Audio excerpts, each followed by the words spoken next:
Hi guys, Joe Protocol here. Welcome back to another tip trick in the area of deep dark rolling drum and bass production. In this video, what I'd love to cover is exactly what I'm using on the mix bus. So the mix bus to me is a kind of sum of the individual and bus tracks in the whole mix.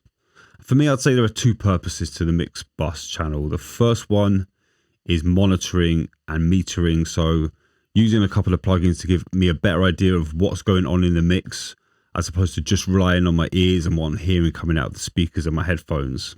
The second part of the mix bus, I would say, is leveling. So I use a compressor and limiter just to kind of finalize the level of the mix in total. And I'll be showing you exactly how I use those plugins in this video. Now, to demonstrate what I'm doing here, I'm using a track I recently released as part of an EP called the Offcuts EP. I released this EP on my label Notion Audio. It's available on my Bandcamp, so I'll be leaving the link to that in the description below. The track I'm using from the EP is called Analog versus Digital. So if you like the track, head to the Bandcamp and grab that track as well as the rest of the EP. But for now, let's dive into the video. So here we have the analog versus digital mix, and what we want to be paying attention to is the stereo output channel. So here's the track.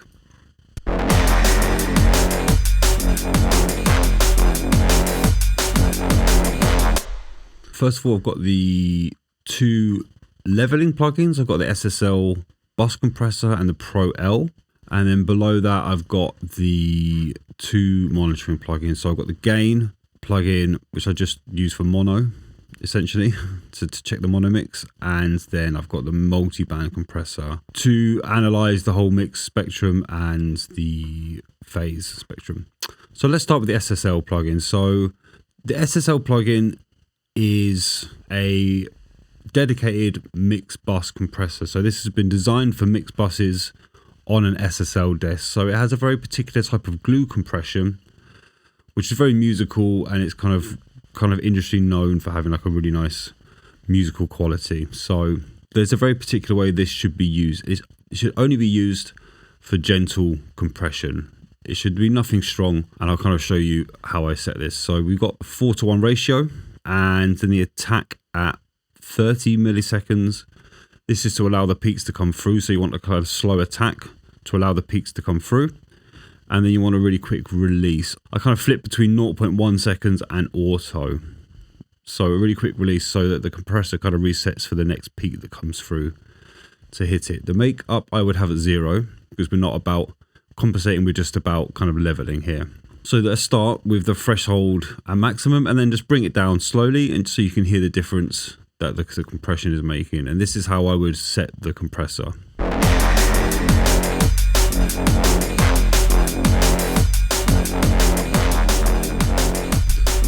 See, that's too much.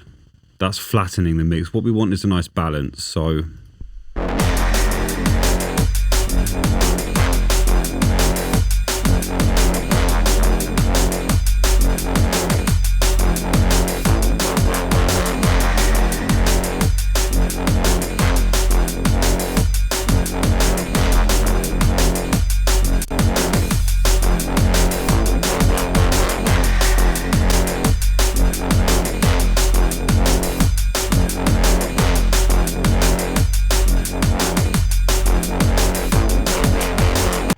there we go. So that's just providing a nice bit of glue compression, just kind of evening out the mix a bit more.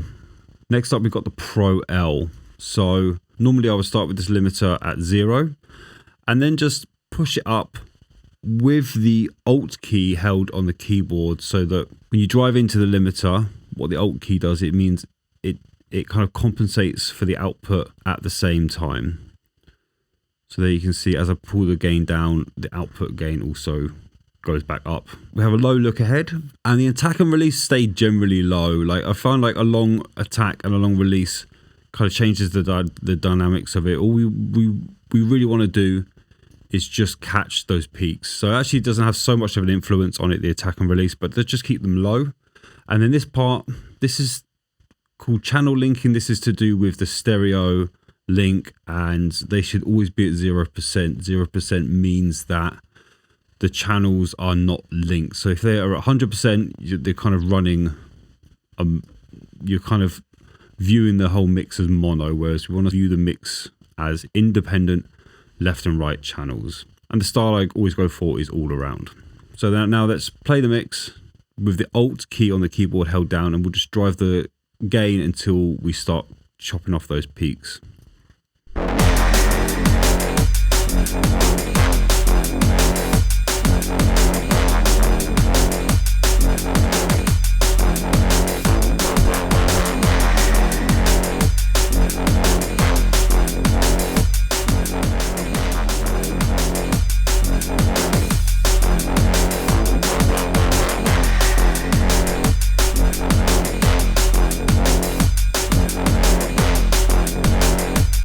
And that's not what you want. Obviously, when I drove it too hard, you hear it affecting the dynamics of the track. So yeah, about 6 dB I'm happy with, or 5 also. You just want to chop the peaks off so that the whole thing's level and there are no kind of nasty peaks in the final mix. So lastly, we're going to be looking at the gain and the multimeter for our use of kind of monitoring the mix. So as I said, I would use the gain plugin exclusively for the mono. So we will mostly mix in stereo. We would mostly do our mixes in stereo, but I think it's really important to check the mono mix because in some situations the track will be heard in mono, in certain clubs specifically.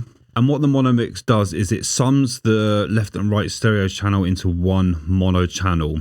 And what you'll find is when you put the mono mix on, certain sounds will just drop in level completely. And this is particularly present for like atmospheric sounds or maybe some mid sounds that you've added like widening plugins to, because a lot of these widening plugins can introduce phase, and when the left and right channel kind of combine into one mono channel, all the phase irregularities kind of cross each other out and you kind of lose that perceived volume that you get from widening out the sound. So next up we're looking at the multimeter. So the multimeter has the analyzer, which shows me the frequency spectrum of the track, and the phase monitoring as well. So let's play through the track. I'm just going to show you what happens when I put the mono on. So what it does is it just kind of, the phase goes from like a wide left and right thing to just straight down the middle mono. And also listen to how the track changes. Like this is a finely mixed track. Not much changes when it goes into mono. It just kind of goes right down the middle because I've kind of adjusted everything to not have these massive kind of phase swings that get cancelled out when I go to mono.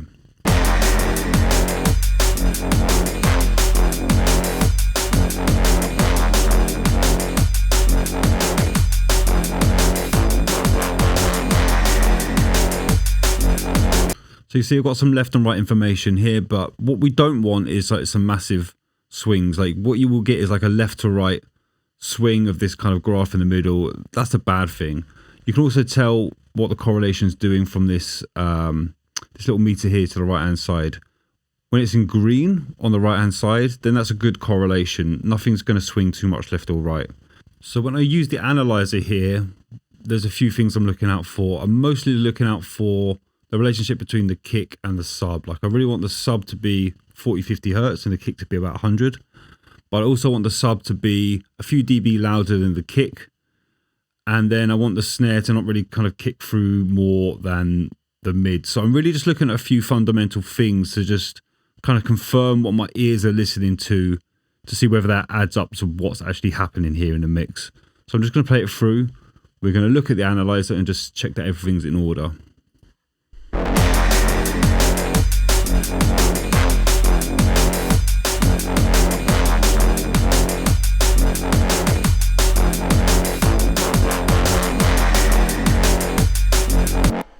Exactly, so we've got the sub here around 50, kick around 100, and you saw the level there. The sub's just pushing above the kick, and the snare's like not kind of peaking out too much. So that's what the analyzer helps me with.